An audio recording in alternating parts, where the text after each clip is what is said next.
21 men died inside this hand-cranked submarine, all volunteered. The Hunley was 40 feet of boiler iron. Inside, a man could not stand up.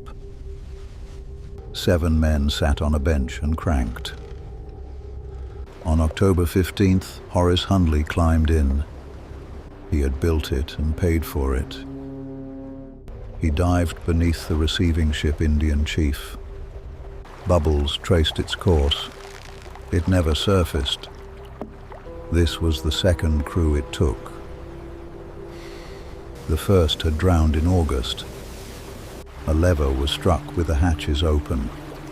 5 men went down with the boat. The Navy left the wreck on the bottom. Weeks passed before divers went down with hooks.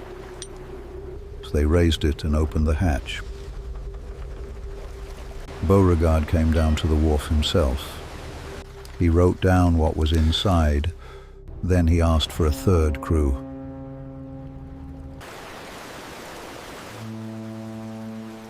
The men inside were contorted, some still gripping the crank they had died turning.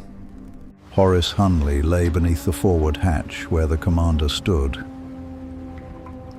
Investigators found the forward ballast valve standing open.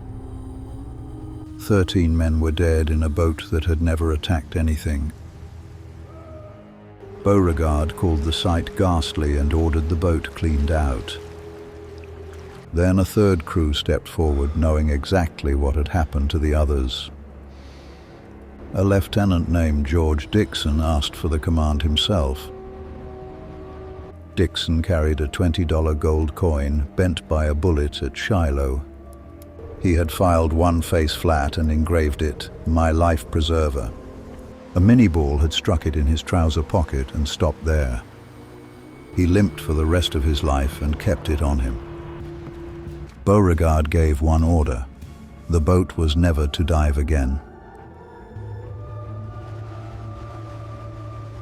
For 3 months they trained in the harbor after dark. The crew cranked until their hands split open. On the 17th of February, the sea lay flat and the moon was up. Dixon took the boat 4 miles out toward the Union blockade. The Housatonic was a 12-gun sloop of war on blockade duty. A lookout saw something in the water and called it a porpoise. The torpedo was a copper keg of powder on a 16-foot spar. Dixon rammed it into the hull below the waterline. The Housatonic went down in about 5 minutes. 5 of her men died. A blue light showed from the water, the signal to come home. On shore, someone lit the answering fire and waited. The Hunley did not come back that night, or ever. It stayed on the bottom for 131 years.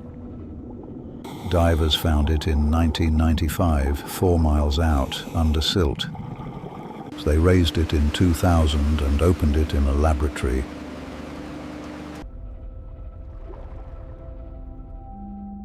Every one of the 8 was still at his station.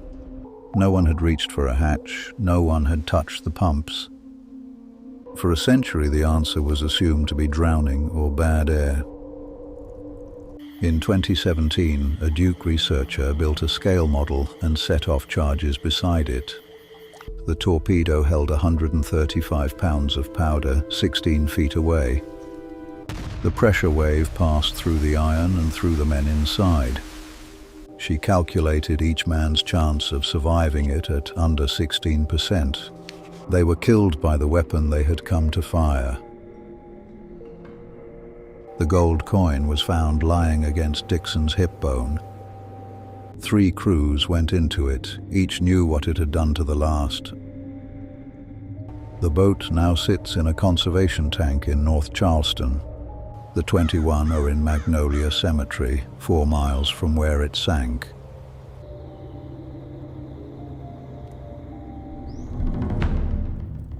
The Podcat. Subscribe.